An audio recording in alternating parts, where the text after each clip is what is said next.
Sir ये होता है कि पेशेंट जब यहाँ पर आता है तो उसे इस खिड़की से उस खिड़की, उस खिड़की से उस खिड़की जाने में बहुत तकलीफें होती है और बहुत रूड बिहेवियर, ऐसा हमें कहा गया था कि बहुत रूड बिहेवियर हो रहा है यहाँ पे। तो हमने ये ताकीद की है उनसे कि आपके बाउंसर हों, चाहे आपके जो यहाँ पे HR डिपार्टमेंट के लोग हों, चाहे आपके जो यहाँ पे नॉन डॉक्टर स्टाफ जो होगा, उनसे पोलाइटनेस से बात करना सिखाया जाए। तो सही तरीके से पेशेंट से बात करें, जो काम हो सकता है उसको करें, जो नहीं हो सकता है तो साफ बोल के उसको गेट से ही वापस कर दिया जाए।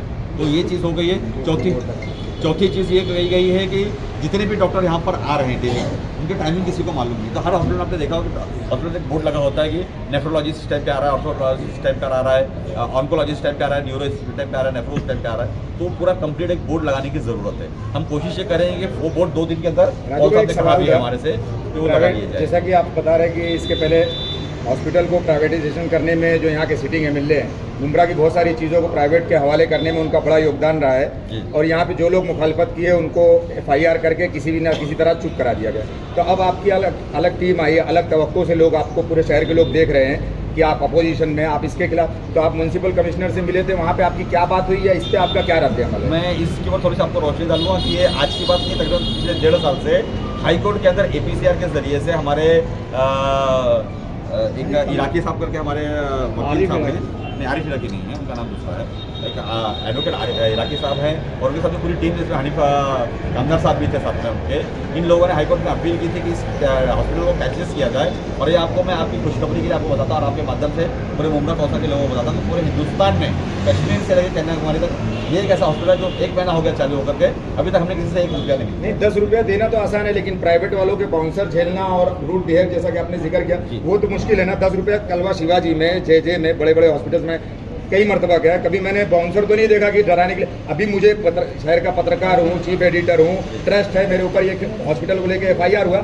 सारी चीज़ों के होते हुए इनका बाउंसर मेरे से पूछता है तुम्हारा क्या है। तो जब वो पहचानता नहीं, मुझसे इस तरह से गेट पे ही बात किया, वो बाउंसर आपके पीछे खड़ा हो, तो जब आम जनता के साथ में क्या बिहेव होता होगा, इनका कितना क्या, अभी ऑन कैमरा कोई नहीं, सब मीठी बातें करेंगे। नहीं, मैं आपके बोलने से पहले एक बात बता देता हूँ, दादागिरी चलनी प्राइवेट के होते हैं। आपके बोलने से पहले मैं आपको एक बात बता देता हूँ कि सबसे पहला मुद्दा हमारा मैडम के पास यही था कि हमारे जब यहाँ पर पेशेंट्स आता है तो सबसे पहले बाउंसर हैंडल करता है, बाउंसर उनसे सवाल जवाब करता है, उनका इंटरव्यू लेता है। तो ये गलत है, तो हटाएं, यहाँ पर हेल्प डेस्क होना चाहिए। नहीं, बाउंसर इसके लिए रखा गया। तो आपको मैं एक बात बता देता हूँ, मैं उनका जो कहना है वो मैं आपको बताता हूँ, आपको मैसेज करने कर देता हूँ। बाउंसर इसके लिए रखा है, कभी कभी ऐसा होता है कि एंटी सोशल एलिमेंट्स यहाँ पर रात बिरात आते हैं, छेड़खानी कर सकते हैं, कुछ लोगों के साथ मारपीट करते हैं, तो उसके लिए रखा गया है। मैं फिर भी आपके माध्यम से अपील करता हूँ पॉल साहब को, इतने बाउंसर की यहाँ पर जरूरत नहीं। मगर लोग बहुत शांति प्रिय लोग हैं, बहुत कानून व्यवस्था को पालने वाले लोग हैं, तो आपको इतने बाउंसर की जरूरत है। डिसेंट लोग तो फिर कलवा और जहाँ इनको डिसेंट लोग लगते हैं वहाँ पे प्राइवेट ले लेना चाहिए था। मुमरा के लोग इतने बुरे हैं, यहाँ मेरा ये आपसे अपील नहीं लेना चाहिए। राजू भाई, मेडिकल्स को लेकर यहाँ पर कई सारे इश्यूज आए थे सामने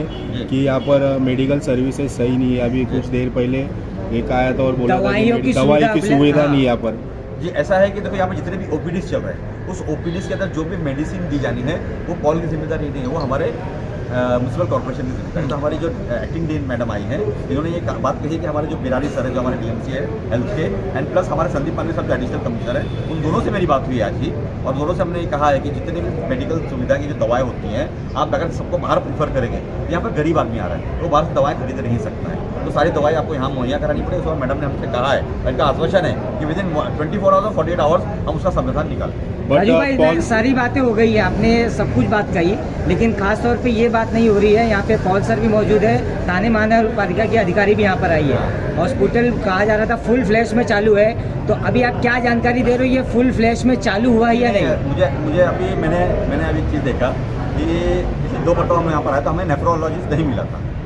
इनका ऐसा कहना है कि रोज़ सुबह 11 बजे से 2 बजे तक नेफ्रोलॉजिस्ट बैठता है, 12 से 2 नेफ्रोलॉजिस्ट बैठता है। तो यही चीज़ है कि जब हमको मालूम नहीं है कि हमारा डॉक्टर किस वक्त पे बैठता है, तो हम तो उसको एब्सेंट ही समझेंगे। तो इसीलिए हमने वो बोर्ड लगाने की बात है कि जितने डॉक्टर आपके यहाँ पर ऑन कॉल आ रहे हैं और जितने डॉक्टर यहाँ पर OPD पे बैठ रहे हैं और जितने डॉक्टर यहाँ पर हॉस्पिटल के अंदर आकर के सर्विसेज या ड्यूटीज़ दे रहे हैं, उनके टाइमिंग यहाँ पर लिखना बहुत ज़रूरी है। अगर आप टाइमिंग नहीं लिखोगे तो आपको बहुत प्रॉब्लम्स आएगा। एक लास्ट चीज़ आपको बोलना चाहता हूँ कि अक्सर ये होता है कि यहाँ का जो गायनेक डिपार्टमेंट है, यहाँ पर C-सेक्शन नहीं हो रहा है। अब होता यह है कि जब कॉम्प्लिकेशंस बढ़ता है लेबर पेन के अंदर, तो उनको हमको रिफ़र करना है CHS छत्रपति शिवाजी महाराज रुग्णालय के अंदर।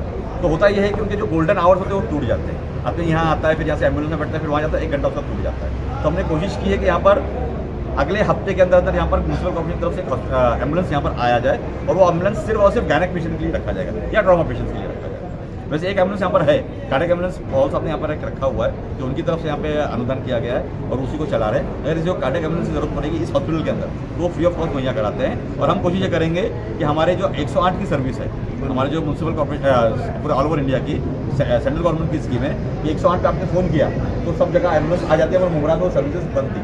हमने उसके लिए भी अपील की कमिश्नर साहब से और मैडम से कि उसको फौरन तत्काल चालू किया जाए ताकि उसकी हमको उसका समस्या का समाधान हो सके। तो क्या बातचीत हुई, कब तक चालू होकर मिल जाएगा पूरी सर्विसेज?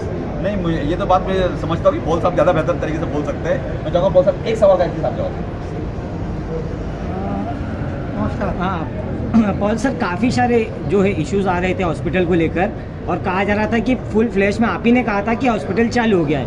अभी जो है थाने महानगर पालिका की अधिकारी भी जो एक्टिंग डीन थी वो भी आपके साथ मौजूद थी। क्या आश्वासन देंगे कि अब फुल फ्लैश में चालू हुआ है? अगर नहीं हुआ है तो सर्विसेज कब तक पूरी चालू हो जाएगी? देखिए, मैं आपको ये बताना चाहूँगा कि बहुत सारी सर्विसेज चालू हो गई है। जैसे कुछ मैं नाम लेना चाहूँगा, जैसे हमारे यहाँ पे एंजियोप्लास्टी अभी चालू हो चुकी है, एम्बुलाइजेशन, फिर फ्रैक्चर केसेस आ रहे हैं तो जो हड्डियों के लिए जो ट्रीटमेंट होते हैं वो, इसके बाद हमारी joint replacement, spine surgeries, cancer surgery के पेशेंट ले रहे हैं, इंटरवेंशनल रेडियोलॉजी की हमने पेशेंट लेना चालू कर दिया है। तो सर्विसेज लगभग चालू हो चुकी है।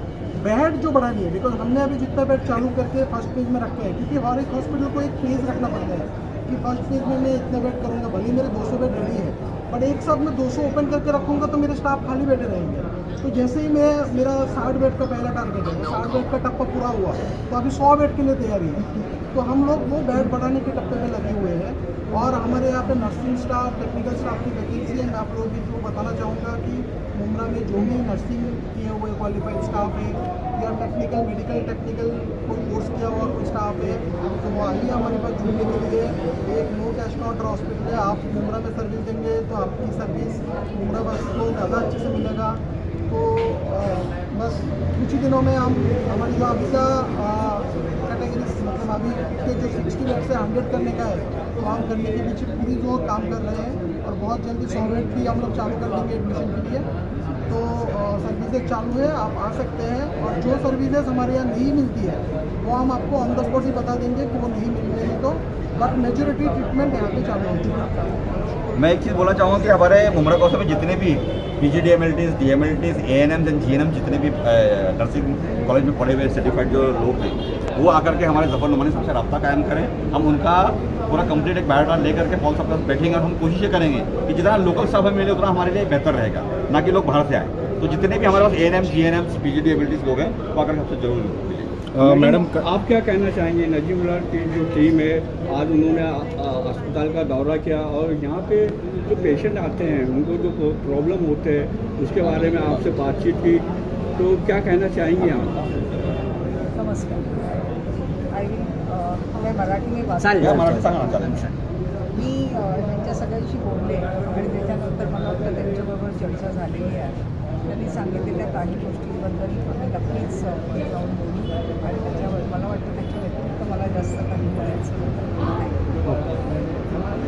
नाही. Thank you very much. Okay sir, थोड़ा सा कोऑर्डिनेट लेके आना देखो